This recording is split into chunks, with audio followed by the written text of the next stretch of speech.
Because the love washes over us when we choose to have it wash over us, right? And we can throw away the pills, or we can use the pills, we can have the ills, whatever we want, based on what? Our thoughts and our attitude, right? And we've said that before, that attitudes are contagious. Is yours worth catching? You get to decide, right? Because every day is a good day. We make it different, don't we? Too much sun, not enough sun, it's raining, it's hot. Today it was a little chilly out there, and I thought, oh, it's finally chilly. Thank you, God. Thank you, God. I might have to bring a little jacket or something, at 5 o'clock. So we get to decide, and, in the morning, I've said this before here, do you, before you even get out of bed, do you say, good morning, God, or good God, it's morning? It depends on which syllabus you put your emphasis. Right? That took a long time for me to learn. Your emphasis on the wrong syllable, and it comes out differently, doesn't it? Just in life as well. So what we've been doing for September, and we have today and then next week as well, while Reverend Rose is taking a vacation, and now starting today, actually a retreat. I'm going to be going with her, and one of our other ministers from the villages is going in one car. Should be quite interesting. I'm driving because I like to be in control. It's just good to admit your gifts, right? And so what we're going to be doing is going up to a place called Cayuga, which is in Hendersonville. And it's a sub-region of the Unity Southeast region. And so we'll be hearing all sorts of things. The keynote speaker is Carlton Bishop Pierce, who, does anybody know who he is? Okay, go online, seriously. So one day he wakes up, he's in a very fundamental evangelical type of church, and I'm sure it just didn't happen in one day, but he realized that he could not get up on his pulpit, as they say, and tell anymore that hell was a place that you go. He had finally come to understand, as he moved from his head to his heart, that it was not a geographical location, that it was in fact a state of consciousness. 400 people show up for church, and he says, I have something to share. I'm obviously paraphrasing. And half of the congregation walk out. And so he no longer does church in those four walls anymore, and we know that church is changing, but somehow he got the little bit of unity that creeps out into the world. The positive thought, the understanding that we get to decide every day, and that's what this book is all about. And it's so fun. For those of you who don't know, I rent a room from Reverend Rose as I'm in my own transition of life, and so we get to have great conversations. And so this morning she's like, oh my God, all of these things that she's finding as she's reading this along with us. And that's what happens. The shift, careful how you hear that, shift happens when we decide to get out of our comfort zone. Because pain is a part of life. The suffering is optional. That's the really big, big part that, I know it, and then, of course, I choose to suffer because I don't know why, but sometimes I just do. So what we've learned so far from Michael Singer is that voices in our mind is what we call a roommate. Are they paying rent? If not, chuck them, right? Because would you sit with anybody else talking to you as your mind talks to you? Probably not. I hope not. So name it. Mine is H-E double hockey sticks. I have 4 roommates. And we know that yours is Miss Busybody. Someone else named hers Chit Chat. And so just name it so that when you hear it, you go, oh yeah, that's them again. Thanks for sharing. Bye-bye now. And kind of distance them. We've also learned about the energy that we are. Remember, we're a soul and we have a body. And so our energy shows up probably before us, even into a room. And how does that affect how we interact with each other? How does it also affect us with someone else that you may not be best friends with? And you're like, ew, I don't like their energy. What will you do about it? How will you change your mind to maybe not be so critical, to say, maybe something's happening in their life? What comes from that then are the thorns get to be pulled out of wherever they may be, or we can leave them in and then just protect ourselves. Like, don't touch my thorn, because I like hurting. Or you can pull it out, whatever that may be. It may be people, it may be jobs, it could be any number of things that happen. And then what happens? It's an F word. It's okay to say it in church. Freedom. Oh yeah. One of our board people was concerned Therese was going to overstep the bounds. She was going to have that button like, no, I won't do that. I have done things, but it's never planned. So freedom.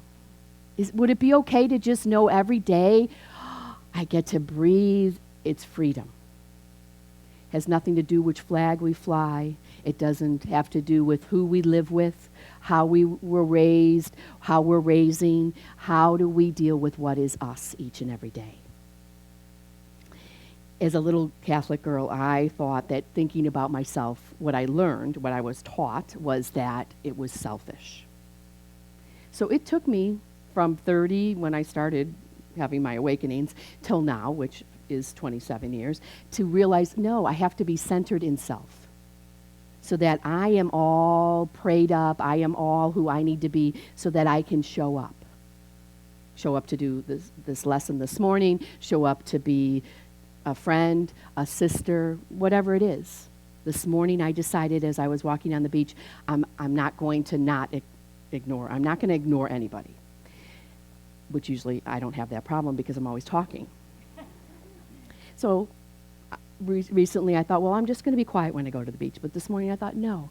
And so I've got my little bucket as I'm walking, and I see this couple coming up. And I said to her, girlfriend, I don't know her from Adam or Eve, but I said, hey, you need to get yourself a bucket. And she said, well, what are you collecting? And I said, why? What are you collecting? And she said, I'm collecting sea glass. And I said, oh, great. I said, I'm collecting hearts. And she said, hearts? And I said, sea glass? I haven't seen a piece of sea glass. And she opened, she had her hands and she showed me 2 hands full of sea glass. Now, I've been on the same beach with her for this same hour. And so then she's digging in my bucket to see all of my hearts. And so she said, well, why do you collect hearts? I said, because it reminds me of, I feel like I'm getting a message from my husband who's with God. And her husband said, that's so nice and so sweet. The difference today was I didn't have to go into the story of it. So I'm out, I'm collecting, of course, hoarding, really, these coquina hearts that Judy has got me started with. And if I blame her, then it's not my fault, right?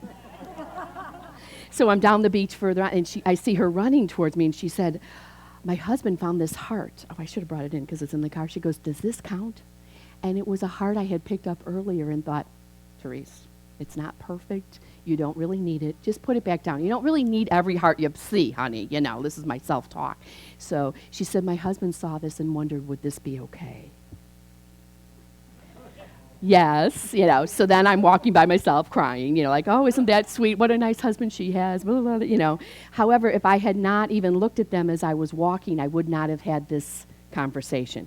I would not have this gentleman looking for hearts now on the beach. He said, I'm going to be looking for these now. I said, good. And I said to his wife, lucky you.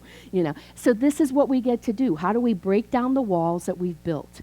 And that's what he starts talking about in these chapters that we looked at for today's discussion. How are we going to let go?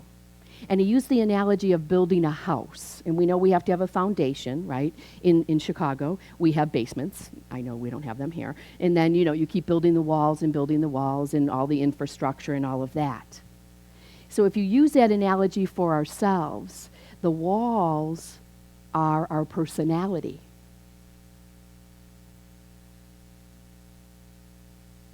Anybody have any walls? I could probably put up both feet too.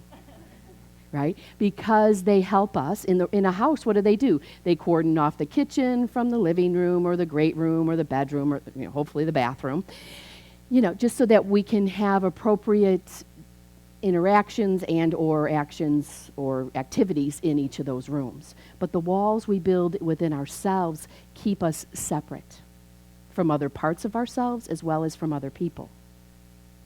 And I thought, how interesting is that? And what's the comfort zone? I don't really like to cook, so I don't care what the kitchen looks like in my house, right? It's just a place to store my food. For other people, that's the main selling feature in a house, right? So how are we figuring out what works for us and what flows with us? The other thing that he talked about was the walls then start okaying for us to resist. And when we resist, even if we're not putting up our hands, we may be walking around like this. I know I walk around like this sometimes, up until now. As Mary Mann Morrissey would say, up until now. Which means if I'm doing this, then I'm not engaging with myself or with you. And why am I doing this? Because I'm protecting myself. Well, what am I protecting myself from? It's only 9:30 to 10:30. What am I protecting myself from? My mind that's creating a dialogue that, oh gosh, if you walk on the beach before sunrise, it's going to be dark, which means something could happen. Well, right, the waves are going to come to the shore, Therese. I don't have to think, oh, what would happen if I was, on the beach in Chicago? But that's my frame of reference. And so what happens is I bring 43 years of Chicago with me and put it on Brevard County. It's not applicable, and it doesn't help me move forward. So that's just kind of an analogy, and so I might resist. So when I go, I bring a flashlight. So when Reverend Rose goes with me in the morning, she's like, well, so why do you bring a flashlight? I go, so I can, make sure nobody's in the bushes as I walk onto the beach. And she's like, why would people be in the bushes? I said, because they live in the bushes, Rose. And she's like, okay, Therese, Not judging, but, in the forest preserves in Chicago, that's where the homeless people live, right? So this isn't a forest preserve as you walk through Pelican Beach to get there. However, it doesn't matter. This little whatever's inside of me, Therese, is taking the frame of reference. If you have a flashlight, you're going to be safe. Well, what are you going to do with the flashlight? It's this big. You can hit someone over the head with it? Like, don't hurt me. So I'm bringing all of this baggage. It's only 6 o'clock. I'm at the beach. Hello. How much of myself have I engaged that I'm resisting instead of just saying, wow, I can't wait to get out to the beach? So that's why, we don't all walk around with those wheelers behind us, as you do in the airport, but we probably are invisibly, aren't we, when we don't know. So the question that he asks is, how would life be if you surrendered? So my prayer usually is acceptance, surrender, and peace. And so reading these chapters this week, I've added non-resistance, surrender. No, non-resistance, acceptance, surrender, peace. Because even though I go, oh no, really, this is okay, it's my mouth talking, and it's not the truth of what I believe in my body. And what happens when we stuff stuff? Comes out some way. It could come out barking at somebody, right? Or fighting somebody, or it shows up as an illness. So what we've done, I think, I've had more earthquakes this week. That's what I said about what's happening, and I wrote Michael, the author of this book, I wrote him a little note. I said, you don't know me, and I'm facilitating your book as part of a Sunday series as well as classes. And I said, and I'm thanking you ahead of time for all the earthquakes, and I'll get back to you on the rest of the details. And I'm sure he's going to get this, or his secretary will get it and go, another one of those unity people, So if we can sit in the silence every day, whether it's 5 minutes at a time or an hour at a time, do you do it? How do you get from your head to your heart so that you can make sure that you are aware that you're aware, that your thoughts are thoughts and they're not who you are? It's a different concept. I never learned that when I was a kid.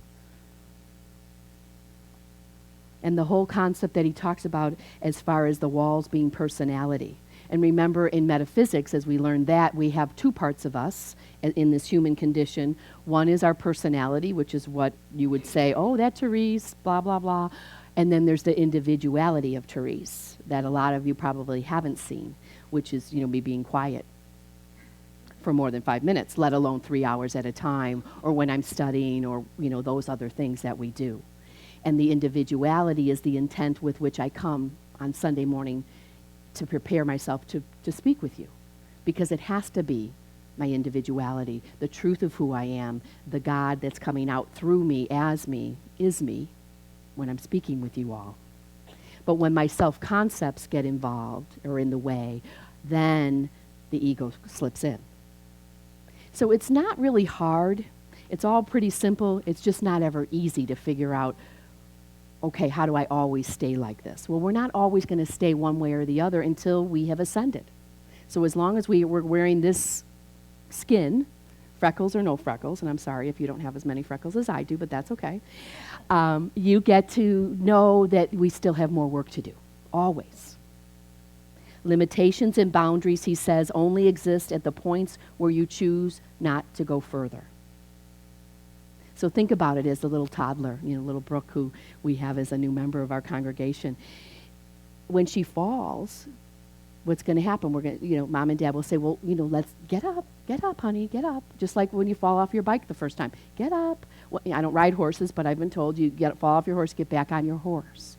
And so how do you do that? Even when somebody may rebuff you or gives you a look that you've interpreted as being something less than loving, right? Because we don't ever know when we make all that stuff up unless we ask. So going beyond means going past the self-imposed limits we've placed on ourselves.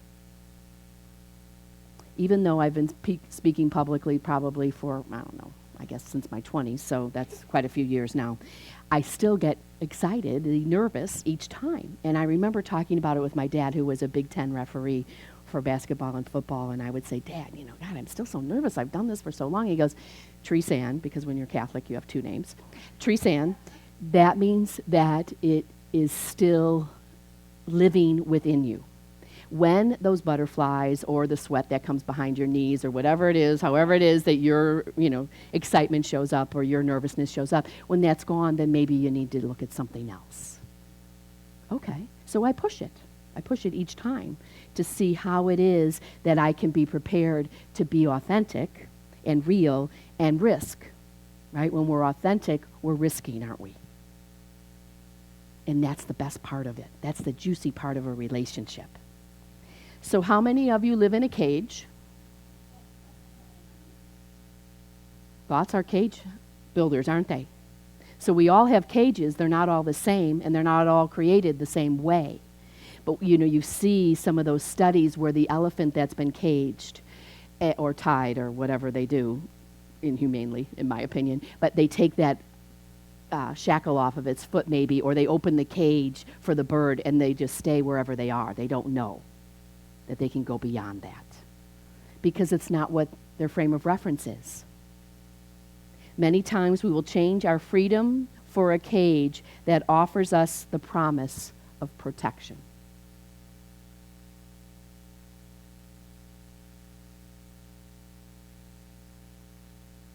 Do any of you ever feel unsafe and that maybe you need to protect yourself? Now, there's real protection, and then there's just the protection of, oh my gosh, if I see that person in the grocery store, then I'm going to have to talk to them. And it may be followed by, ooh, there's that person, right? So how do we keep ourselves caged? Because it's safer then if we don't have to figure out how we might have to have a conversation. I was discussing this book with a minister last week, and they were saying, if I was just quiet, then I could never get in trouble.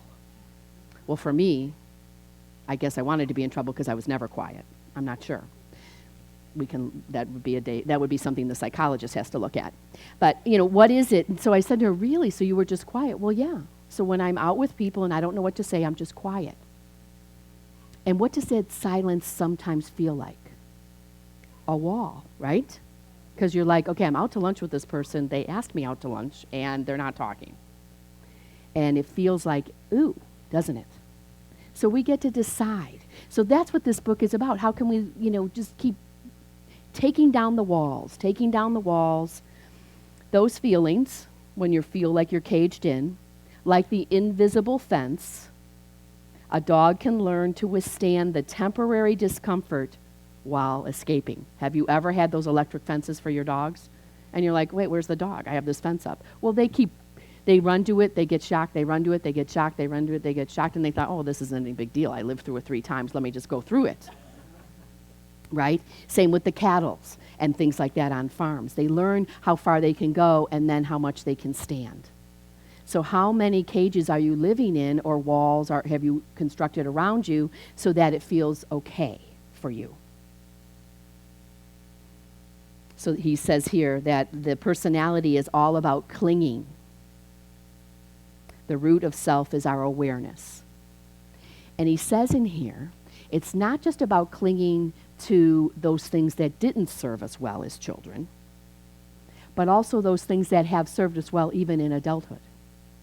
So the clarity I've gotten more so is that I need to probably be letting my Tom be with God. Really big clarity. And not just think, well, I wonder what we would be doing today. Well, hello, he's not here.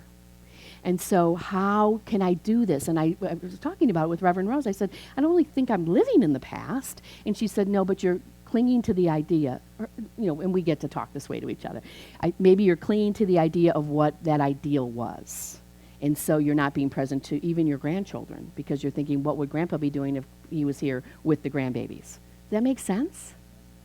And I'm like, oh, I didn't get that before. So even if it's good stuff, it doesn't mean you forget it, but don't keep, for me, not to keep it all around me all the time so I can be present.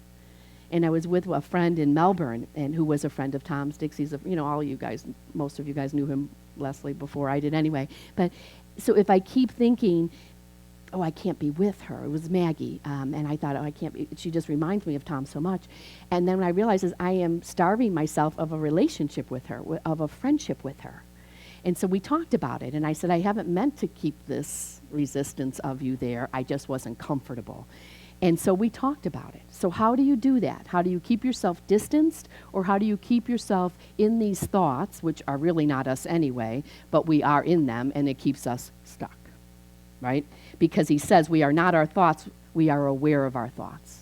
So this is not something that we read in a month's time. We're like, whoo, I got it. Thanks, everybody. I'm good. Okay, I will be good in a couple more weeks still. However, I still have to practice, right? Just like on the way to Carnegie Hall, practice, practice, practice. When the Fillmores were naming unity, that's why they called it practical Christianity. How can you be like the way Jesus lived his life? It's not about necessarily ignoring what happened and all that happened around Easter time, but how did he do good every day as one of our many way showers in unity? We believe there's many paths to God. But if I just cling to just that, like, Jesus the only way, maybe I'm limiting myself because I would never have learned then maybe how to meditate, because that's what we learned from Buddha, didn't we? This was telltale. Many societies reward people for how good they are at clinging and building facades. Anybody ever have to wear a mask at work? Yeah? So I used to be in the steel industry, and I was a really good golfer. So I'd walk up onto the golf courses that mostly only men could play at, and I'd show up. I was told, don't wear pink, don't wear a lot of jewelry, and don't giggle. Okay. So, and then I played golf. But, you could see the men, like the head of U.S. Steel or whoever all these men, and they'd be walking up like, you could just hear them going, oh, shift, she's my partner. And if they didn't know me. And then we played, and it was fine. But I decided I wasn't going to be not who I was. I was just going to play within the set of, the parameters. And I asked someone, so how can I not offend people? By showing up, So don't wear like a bow in your hair and like all this jewelry that clinkles as you're playing. Golf, just play golf. And don't walk on the green when it's inappropriate, all of those things. So that's what I did.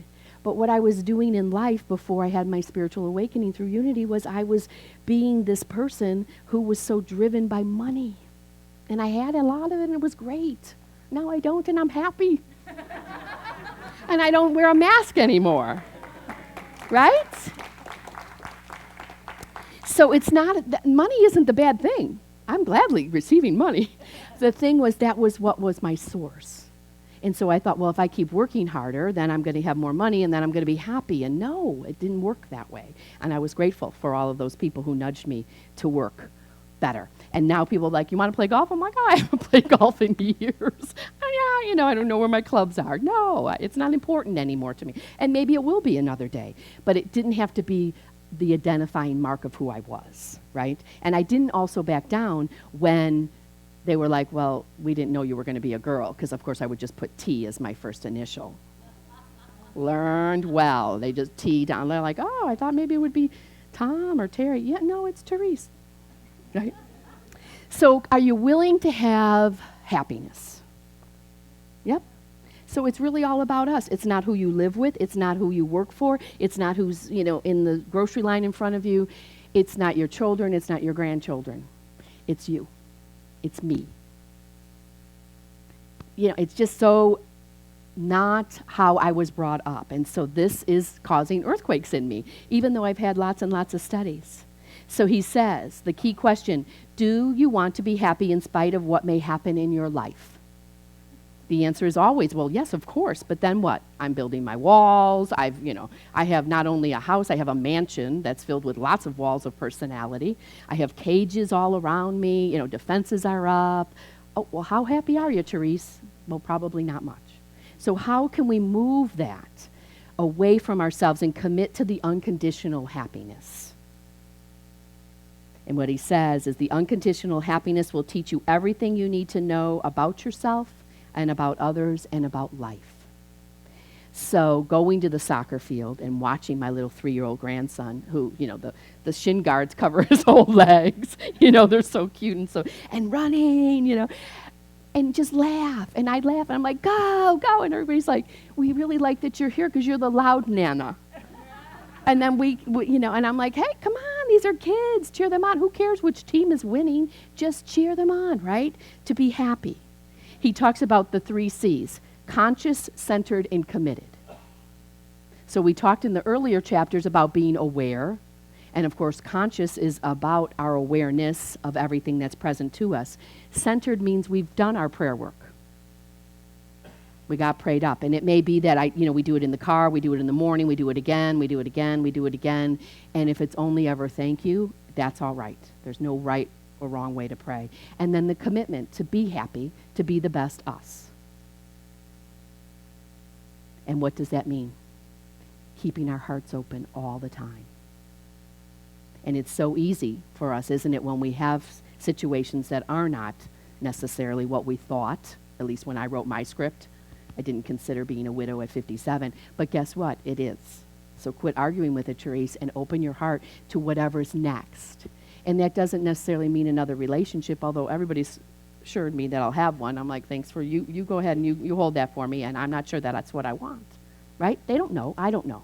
But can I just be happy with what I have and where I am? Grateful that Reverend Rose is taking a much-needed vacation and a retreat time so that I can be with you here.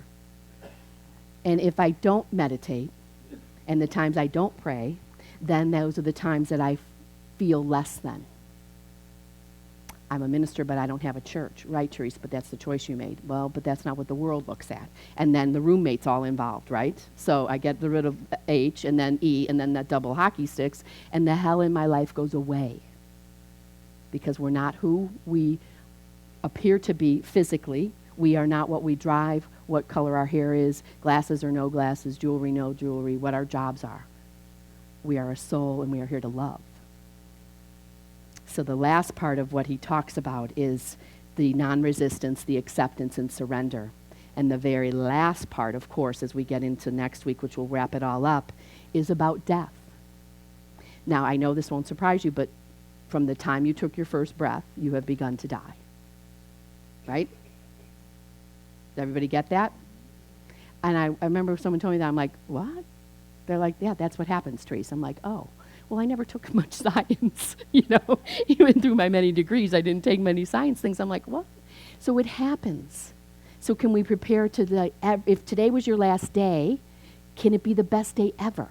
And it's not about being morose. It's just about this is the gift. That's why it's called the present. And he says we fear death because we crave life. So I have different perspectives now that I have, my husband has angel wings, you know that, but it's how can I give such meaning for myself? And no longer am I living to honor his name, which I did for a couple years. I'm honoring who I am, who my children are, my grandbabies are.